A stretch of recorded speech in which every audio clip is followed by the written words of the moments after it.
Orang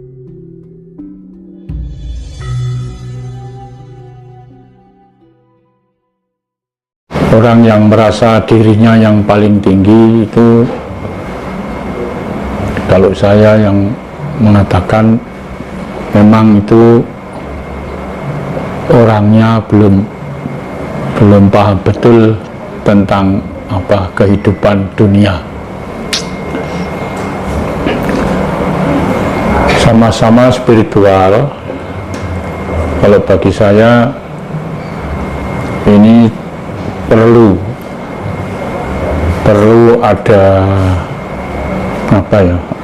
ada sarasean secara nasional. Memang kan selama ini belum pernah ada. Saksuwene niki dereng nate wonten istilahipun sarasean antar pinispuh, antar penghayat, dereng nate. Dados dene dereng nate wonten kempalan secara umum, secara nasional. Dados rata-rata para spiritual Indonesia, khususnya Jawa, masih kurang wawasan.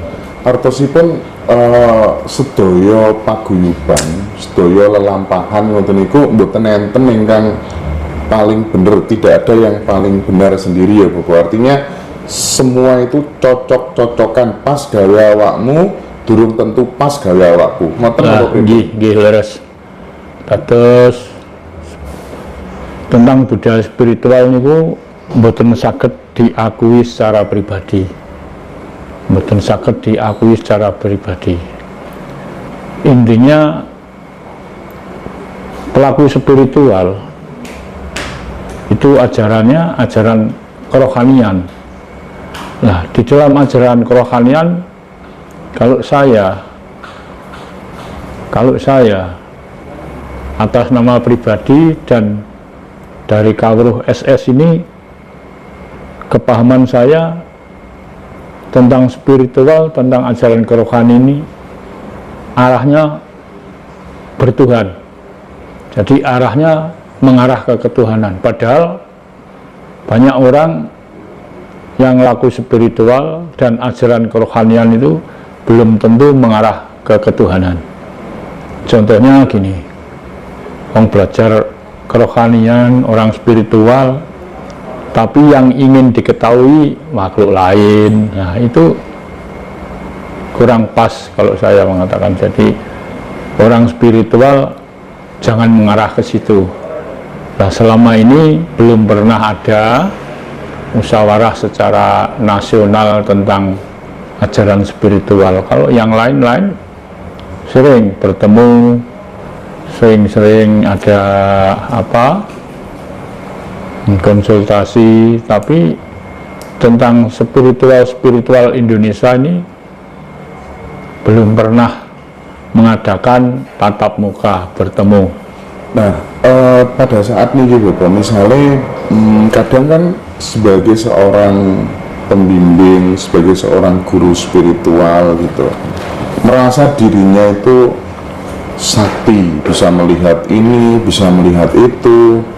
Tapi banyak cerita sebenarnya orang itu bukan sakti, tapi sakit secara mental, secara kejiwaan. Ngoten niku spiritual memungkinkan apa mboten? Merasa sakti, tapi sesungguhnya dia sakit secara jiwa gitu. Iya. Betulnya kalau tentang ajaran spiritual, orangnya merasa sakti itu belum nyampe ke puncak spiritual. Karena kita belajar di spiritual dan melakukan budaya spiritual ini kan bukan untuk sakti-saktian, karena yang khususnya yang saya gelut ini di dalam ajaran SS ini bukan untuk mencari kesaktian. Kalau mencari kesaktian itu arahnya salah bagi saya. Kalau mencari kesaktian ya itu aja, belajar kanuragan aja. Jadi jangan mengatakan, jangan atas nama ajaran spiritual, jangan atas namakan ajaran kerohanian, jangan atas namakan ajaran ketuhanan. Kita belajar kerohanian dan laku spiritual ini untuk bertuhan. Jadi untuk kita menatap ke depan, yang rata-rata yang dipelajari kita dari mana, terus sekarang arahnya harus kemana, besok kembali harus kemana. Jadi tidak untuk sakti-saktian. Tadi untuk, kalau orang Jawa bilang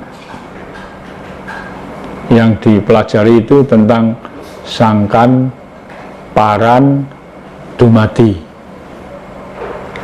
Nah, nanti di tengah perjalanan kita mendapat apa dan dikasih apa pada Tuhan, itu enggak sama kok. Satu paguyuban saja, misalnya contohnya di SS ini, kuncinya sama, tapi dapatnya enggak sama. Jadi kita belajar spiritual yang jelas bukan untuk tentang kesaktian.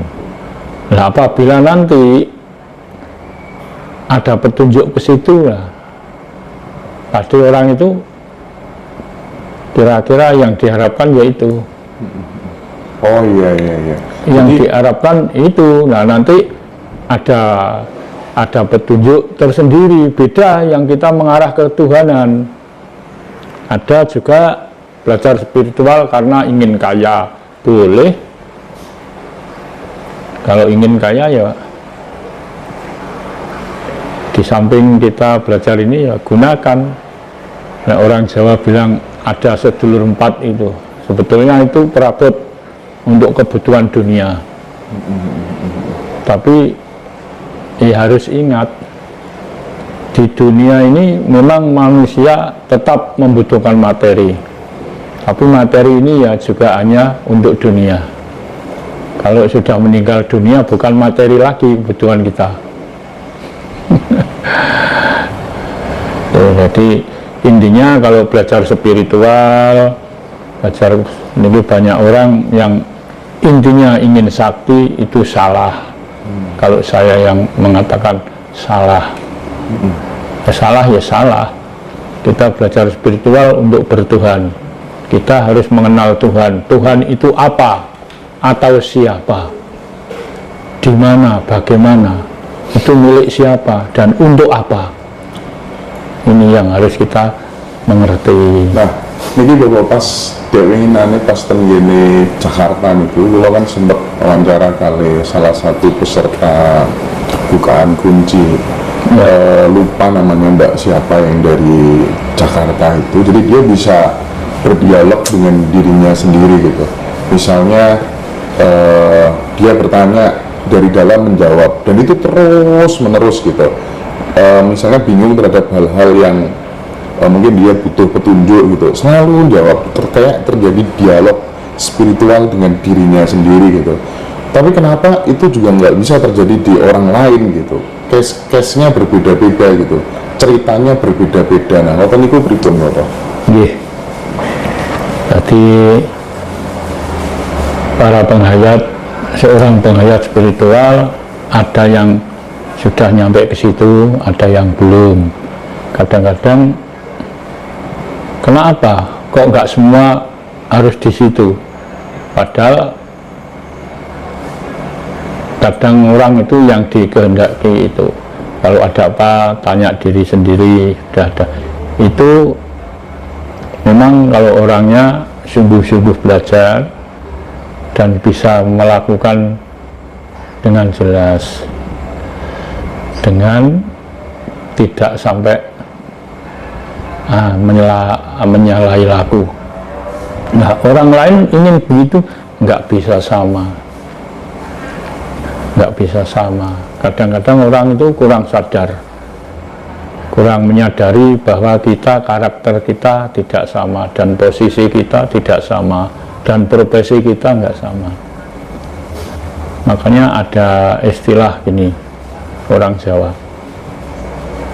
nirmoing pandum, yang artinya nirmoing pandum itu bukan diem aja.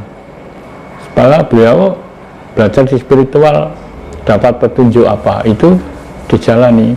Jangan ingin seperti temannya kok dapat sini, oh aku ya ikut ingin mendapatkan itu. Nggak bisa, kita manusia hanya diwenangkan minta, misalnya wis pokoknya aku njaluk pengen uripku penak, tapi jalannya kan nggak sama.